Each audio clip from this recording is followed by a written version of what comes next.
19 जनवरी 1937 को एक 9 साल की बच्ची घर से यह बोलकर बाहर गई कि वह एक गुड़िया लेने जा रही है, पर जब वह वापस आई तो वह अपने ही पड़ोस के लड़के से शादी कर आई। दरअसल संयुक्त राज्य अमेरिका के टेनेसी राज्य में रहने वाले एक परिवार में 9 साल की बच्ची रहती थी, यूनिस विंस्टेड। वह 19 जनवरी 1937 को घर से यह बोलकर गई कि बाहर एक गुड़िया लेने जा रही है। जब वह वापस आती है तो उसके घर वाले ये देखते हैं कि यूनिस ने शादी कर ली है अपने पड़ोस के लड़के जो कि 22 साल का है, चार्ली जॉन्स। चार्ली जो कि तम्बाकू किसान था।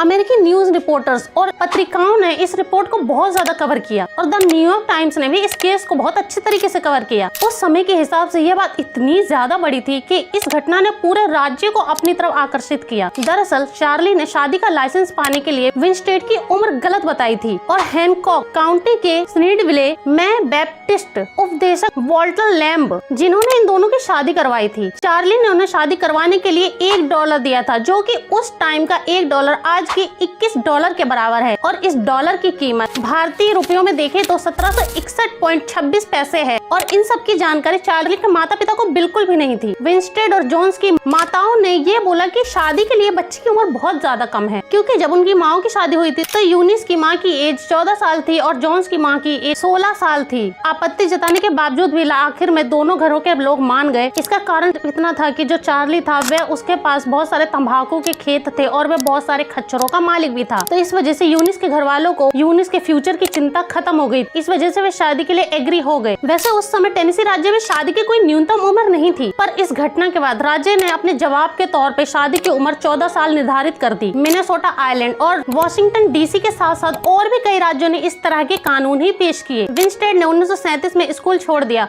वह शादी के बाद सिर्फ 2 दिन स्कूल गई। उसके बाद उसका पति उसके साथ दुर्व्यवहार करने लगा तो उसने उसके स्कूल से निकलवा दिया और स्कूल वालों ने भी विंस्टेड को स्कूल से निकाल दिया। इन सब के बाद राज्य कानून में बदलाव किया गया, यह दिखाने के लिए कि विवाहित बच्चों को अनिवार्य शिक्षा से छूट दी गई है। शादी की उम्र 14 साल निर्धारित होने के बाद भी ये जोड़ा विवाहित ही रहा। 1938 तक वह लोग जोन्स के माता पिता के साथ ही रहते थे और वे एक ही कमरे में सोते थे। दिसंबर 1942 में जब विंस्टेड 15 साल की हुई तो उसने अपने पहले बच्चे को जन्म दिया। इसके बाद उसके 8 और बच्चे हुए और ये शादी जोन्स की मृत्यु तक चली। 1997 में जोन्स की मृत्यु हुई और यूनिस की मृत्यु 2006 में हुई थी। और जब मीडिया इस खबर को कवर कर रही थी तो जोन्स ने मीडिया से बचना शुरू कर दिया। उसने बोला कि पत्रकार उस पर आरोप लगा रहे हैं और गलत सलत खबरें फैला रहे हैं और फिर उसने मीडिया के सामने आने से परहेज किया और अपने बच्चों की या अपनी फैमिली की एक भी फोटो देने से भी मना कर दिया। क्या ये शादी सही कही जाएगी? आप इस बारे में क्या सोचते हैं? कमेंट सेक्शन में लिखना ना भूलें और ऐसे ही और भी राय मिलेंगे अगली वीडियो में।